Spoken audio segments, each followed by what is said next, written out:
آپ کے سامنے ایک نئی پریزنٹیشن لے کے، اور یہ پریزنٹیشن پاکستان افیئرس کے پیپر سے میں نے لی ہے، اور یہ سینٹرل پروونس ریلیشن کو اجاگر کرے گی۔ سوال میں نے اس طریقے سے لیا ہے، بیسک میرا فوکس 18th امینڈمنٹ ہے، یہ پریزنٹیشن 18th امینڈمنٹ کے نام ہے۔ تو کہتا ہے کہ میں ہوں محمد نوفل صفوان فرام سر نوفلز اکیڈمی، یہ میرا نمبر آ رہا ہے، اور یہ سوال جو ہے وہ میں نے پاکستان افیئرس کے پیپر سے لیا ہے اور آپ کے سامنے اس وقت موجود ہے۔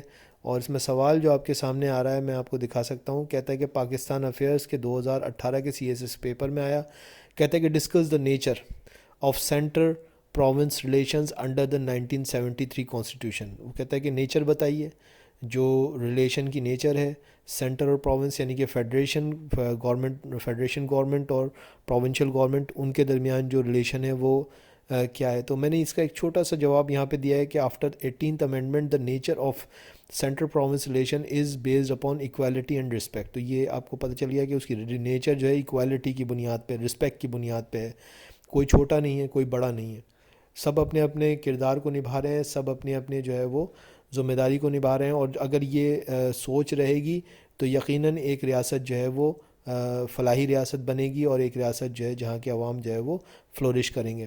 تو 18th امینڈمنٹ جو ہے اس کے بعد آج پاکستان یہ کہہ سکتا ہے کہ under the 1973 constitution Pakistan the nature between central province relation is based upon the equality and respect. اچھا، یہ سلیبس کا کون سا حصہ ہے؟ تو سلیبس میں آپ دیکھیں پاکستان افیئرس کے سلیبس کو CSS کے ڈاؤن لوڈ کیجئے، وہاں سے دیکھیں گے کہ یہ لکھا ہوا ہے 27۔ تو 27 نمبر کے اوپر جو ہے یہ، اس میں نے اس کو اس میں بھی دے دیا انگلش میں بھی، 27 نمبر پہ، سیریل نمبر 27 پہ لکھا ہوا ہے کہ the recent constitutional and legal debates, the latest constitutional amendments and important legislations, legal cases and the role of higher courts. تو یہ یہاں پہ اس نے پوچھا ہے کہ آپ یہ سب کچھ پڑھ کے آئے گا کہ ریسنٹ جو امینڈمنٹس ہوئی ہیں ان کو آپ ضرور دیکھیے گا۔ تو ریسنٹ امینڈمنٹس کے اندر جو ہے وہ ایک پاکستان کی 18th امینڈمنٹ ہے جس کو کہ آپ کو ضرور دیکھنا ہے۔ دیکھیے 18th amendment also known as 18th amendment act 2010 drafted by the committee of 26 members headed by Raza ربانی۔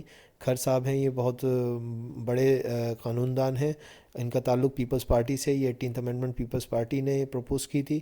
تو یوں جو ہے یہ 26 ممبر کی رکن کی کمیٹی کے ذریعے سے پارلیمنٹ میں پیش ہوئی۔ سب سے پہلے نیشنل اسمبلی میں گئی، جہاں پہ 342 ٹوٹل سیٹوں میں سے 292 نے اس کے حق میں ووٹ دیا، اور اسی طریقے سے سینٹ میں اس وقت 100 سیٹیں تھیں، اس میں سے 90 نے اس کے حق میں ووٹ دیا، اور یوں جو ہے یہ پاس ہو گئی اور یہ لا بن گیا، جس کو ہم کہتے ہیں 18th amendment act 2010۔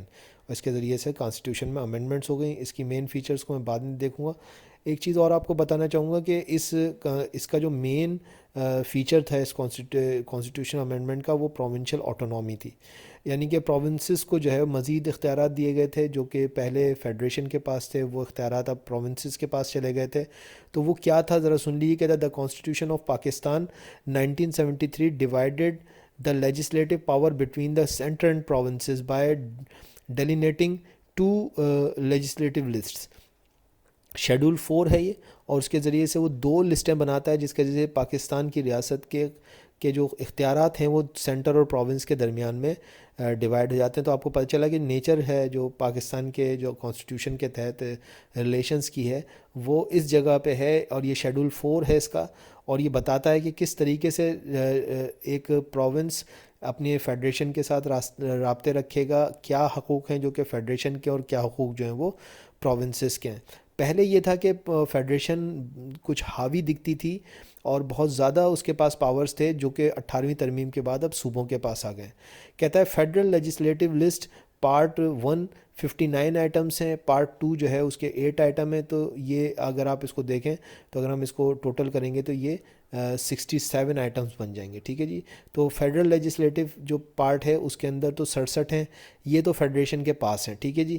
Federal list ہے ایک، اور فیڈرل لسٹ تو فیڈرل کے پاس ہے، یعنی کہ یہ ڈپارٹمنٹس جو ہیں وہ فیڈریشن کے پاس ہیں، ان کے اوپر کوئی بحث نہیں ہے۔ دوسری ایک اور لسٹ ہے جو کہ کنکرنٹ لسٹ کہلاتی ہے، کنکرنٹ لسٹ کا اگر قصہ مختصر میں بیان کروں تو کہتا ہے concurrent list include the power to be considered by the both central and state government. کہتا ہے کہ 47 ایسے ڈپارٹمنٹس سے جن کے پاور جو ہیں وہ سینٹر اور پروونس کے درمیان ڈسٹریبیوٹڈ تھے. لیکن میں آسان لفظوں میں قانون کی زبان کو اگر آسان ٹرانسلیٹ کروں تو اس میں بھی جو سپیریٹی تھی وہ فیڈریشن کو ہی حاصل تھی. یعنی کہ اگر کوئی قانون بنتا ہے اور جس کے اندر کہ یہ تنازع پیدا ہو جاتا ہے کہ سینٹر ذمہ دار ہوگا یا جو ہے وہ اسٹیٹ یا پروونس ذمہ دار ہوگا یا جسے کہتے ہیں با اختیار کون ہوگا, تو اختیارات بالآخر جو ہے وہ سینٹر کے پاس ہی رہیں گے اور سینٹر ہی اس بات کا فیصلہ کرے گا کہ اس ڈپارٹمنٹ کو کون چلائے گا اور کس طرح سے چلائے گا. ٹھیک ہے جی. تو فیڈریشن کی زیادہ جو ہے وہ سپیریٹی اس کنکرنٹ لسٹ میں بھی نظر آتی ہے اور اس میں 47 آئٹمس ہیں. یہ آئٹمس کیا ہیں؟ ڈپارٹمنٹس ہیں, سمجھ لیجیے محکمے ہیں جو کہ طے ہوگا کہ وہ کون چلائے گا. تو اس کو میں اس کو تھوڑا سا انگلش پڑھ رہا ہوں, اس کو آپ سمجھیے گا. کہتا ہے کہ ان federal list there were enumerated subjects on which the federal center alone could legislate. This list comprises two parts which had 67 items جو میں نے اوپر بتایا 59 پارٹ 1 میں اور 8 جو ہیں پارٹ 2 کے اندر. ٹوٹل 67 آئٹمز ہیں. ان کے اوپر کوئی بحث ہی نہیں ہے, فیڈریشن کے ڈپارٹمنٹس ہیں. دوسرا کہتا ہے سیکنڈ لیجسلیٹو لسٹ ہے designated as the concurrent list. اس کا نام کنکرنٹ لسٹ ہے. یہ 18ویں ترمیم کے بعد ایبالش ہو گئی ہے. ٹھیک ہے جی, یہ ذہن میں رکھیے گا, 18ویں ترمیم نے اس کو ختم کر دیا ہے اور اس طریقے سے اب یہ 47 ڈپارٹمنٹ جو ہیں وہ اب پروونس کے پاس آ گئے ہیں. پیورلی پروونس اس کا ذمہ دار ہوگا, پروونس کے بارے میں فیصلہ کرے گا اور یہی بیوٹی ہے 18ویں ترمیم کی, مین بیوٹی ہے. ویسے تو اور بھی بہت ساری چیزیں میں بھی آپ کو بتاتا ہوں, لیکن مین چیز کنکرنٹ لسٹ ہے اور اس کے اندر 47 ڈپارٹمنٹس ہیں. ان کو اب جو ہے وہ پروونسز ڈیل کریں گے. کہتا ہے both the centre and provinces were entitled to legislate. اس کے حوالے سے جو قانون سازی کی ذمہ داری تھی وہ دونوں کی تھی.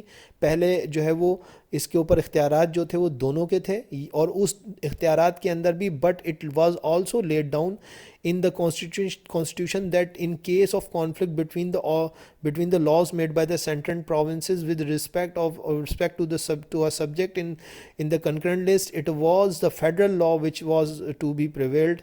تو یہ تھا کہ اگر فیڈریشن اور پروونسز کسی ڈپارٹمنٹ ان 47 آئٹمس کے بارے میں کوئی قانون سازی کرتے ہیں اور ان کے درمیان میں تنازع ہو جاتا ہے تو پھر قانون چلے گا فیڈریشن کا, نہ کہ پروونس کا. تو اس وجہ سے ان کے اوپر جو اختیارات تھے وہ بہرحال فیڈریشن کے تھے, جو کہ 18ویں ترمیم کے بعد جو ہے وہ آن گرے ہیں صوبوں کے پاس. ٹھیک ہے جی, یہ اس کا جو ہے وہ کل لب لباب ہے. اور اس حوالے سے جو ہے وہ جو ترامیم اور مزید ہوئی ہیں وہ بھی میں آپ کو بتاتا ہوں کہاں کہاں ہوئی ہیں.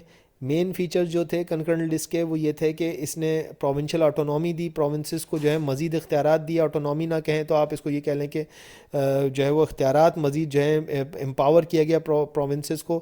آٹونومی کا لفظ جو ہے وہ زیادہ مناسب نہیں ہے, پروونسز کو امپاور کیا گیا. ٹھیک ہے جی.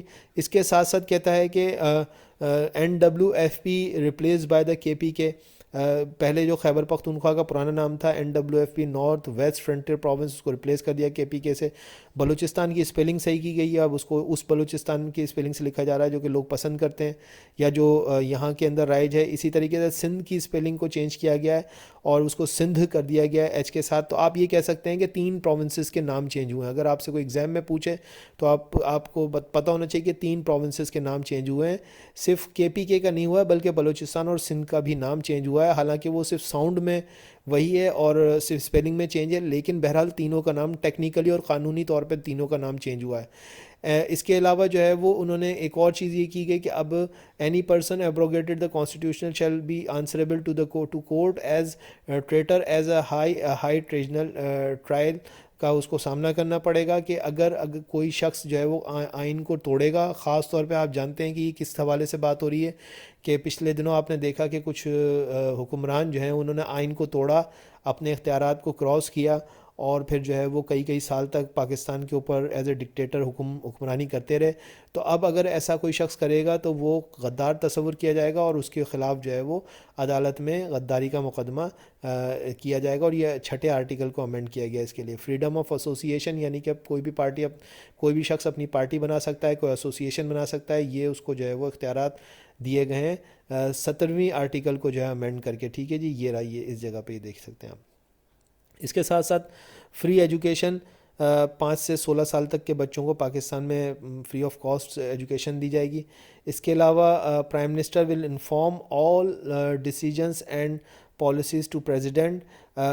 یعنی کہ یہ 46ویں آرٹیکل کو امینڈ کیا گیا ہے کہ اب کوئی بھی پرائم منسٹر کوئی پالیسی بناتا ہے, کوئی فیصلہ کرتا ہے, اس کا یہ فرض ہے کہ وہ پریزیڈنٹ کو انفارم ضرور کرے گا. ٹھیک ہے جی. تو آگے چلتے ہیں. کہتا ہے کہ اس کے علاوہ پریزیڈنٹ بھی اسی طریقے سے, اب اس کو پہلے بھی اجازت نہیں تھی لیکن اب اس میں اور کلیئر کر دیا گیا ہے کہ پریزیڈنٹ جو ہے وہ اسمبلیوں کو اسی وقت ہی توڑ سکے گا جب کہ اس کو پرائم منسٹر اور کیبنٹ کی طرف سے ایڈوائس ملے گی. پرائم منسٹر ایڈوائس کریں گے, پرائم منسٹر حکم دیں گے, تبھی پریزیڈنٹ جو ہے وہ اسمبلی کو توڑ سکتا ہے. 58واں نمبر کا جو آرٹیکل ہے اس کو امینڈ کیا گیا ہے. Increased seats for by 4 now. The senate has 104 seats. 104 سیٹیں ہو گئی ہیں, پہلے 100 تھیں, اب 104 ہو گئی ہیں. ٹھیک ہے جی. کچھ جگہوں پہ ان کو سیٹوں کو فاٹا وغیرہ کی بڑھائی گئی ہیں, اب وہ فاٹا کی بھی ختم ہو گئی ہیں. اب وہ ابھی حالیہ طور پہ کیوں 2010 کی بات ہے, ابھی 2020 میں تو اب یہ خیبر پختونخوا کو ایڈجسٹ کر دی گئی ہیں. ٹھیک ہے جی. اور بھی تھوڑی ہوئی. بہرحال اس وقت یہ 100 سیٹیں تھی پاکستان کے سینٹ کی, اب 104 ہیں, آج بھی 104 ہی ہیں. ٹھیک ہے جی. کہتا ہے governor can dissolve provincial assembly only after the advice of C M of that province. جو مخصوص پروونس کا جو گورنر ہوگا وہ اس مخصوص پروونس کے سی ایم کے ایڈوائس کے بغیر اس کی اسمبلی کو نہیں توڑ سکتا. Provincial assemblies are bound to establish local government. یہ پروونسز کی جو اسمبلیز ہیں وہ اب اس بات کی پابند ہوں گی کہ وہ میونسپلٹی کے جو الیکشنز ہیں ان کو کرائیں اور جو ہے وہ کونسلرز کو منتخب کرائیں اور سارے کے سارے اختیارات ان کو دیں جو ان کے حق میں آتے ہیں. اور یوں جو ہے وہ اس کو کہتے ہیں ڈیولوشن آف پاور, اور یوں جو ہے وہ لوکل گورنمنٹ کو پروونسز جو ہیں وہ اپنے اختیارات سونپیں گی بالآخر. اور یہ 140ویں آرٹیکل کو امینڈ کیا گیا ہے. کہتا ہے اپائنٹمنٹ آف ججز of apex court, in other word supreme court, high court and federal Shariah court are through a judicial commission. Judicial commission بنایا جائے گا, اس میں جو ممبران ہوں گے وہ مختلف وہ ڈیزائن کیے ہوئے, وہ آپ ڈیٹیل میں پڑھ لیجیے گا. وہ ممبران جو ہیں وہ طے کریں گے کہ کس طریقے سے اور کون کون سپریم کورٹ کے جج ہوں گے, ہائی کورٹ کے جج ہوں گے, فیڈرل شریعہ کورٹ کے, جو یہ پاکستان کی اپیکس کورٹس ہیں, ان کے ججز کون ہوں گے. اور امینڈمنٹ ہوئی ہے یہ 175ویں آرٹیکل میں. چیف جسٹس کو پریزیڈنٹ آف پاکستان اپائنٹ کریں گے. اس کے ساتھ ساتھ میں اور بتا دوں ہائی کورٹ کے چیف جسٹس کو بھی اور سپریم کورٹ کے چیف جسٹس کو بھی president of Pakistan he appoint کریں گے. بہرحال سپریم کورٹ کے چیف جسٹس کو جو اپائنٹ کریں گے یہ آرٹیکل جو ہے 177 ہے.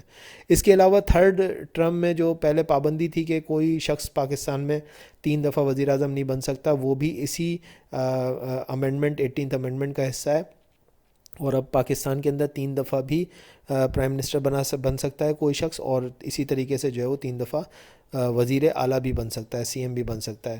اسی کے ساتھ ساتھ جو ہے اس امینڈمنٹ کے تحت جو ہے کچھ ڈپارٹمنٹس کو پروونسز سے فیڈرل سے پروونسز کو دے دیا گیا. پہلے یہ وفاقی حکومت کے پاس تھیں, اب وہ صوبائی حکومتوں کے پاس چلے گئے. اس میں ایجوکیشن ڈپارٹمنٹ ہے, رورل ڈیولپمنٹ ڈپارٹمنٹ ہے, ہائر ایجوکیشن بھی فیڈرل سے جو ہے وہ صوبوں کی ذمہ داری ہو گئی. اس طرح وومن ڈیولپمنٹ ڈپارٹمنٹ ہے یہ بھی, اور ٹورزم ڈپارٹمنٹ یہ بھی, اور اس کے ساتھ ساتھ سوشل ویلفیئر ڈپارٹمنٹ, سارے کے سارے مختلف ڈپارٹمنٹس جو کہ اب پاکستان کے آئین کے مطابق 18ویں ترمیم کے بعد اب یہ صوبوں کے پاس چلے گئے. تو یہ جو ہے وہ میں نے کوشش کی کہ آپ کو مختصراً 18ویں ترمیم کے بارے میں بتاؤں. آئی ہوپ کہ آپ کی نالج جو ہے وہ اپڈیٹ ہوئے گی. Thank you.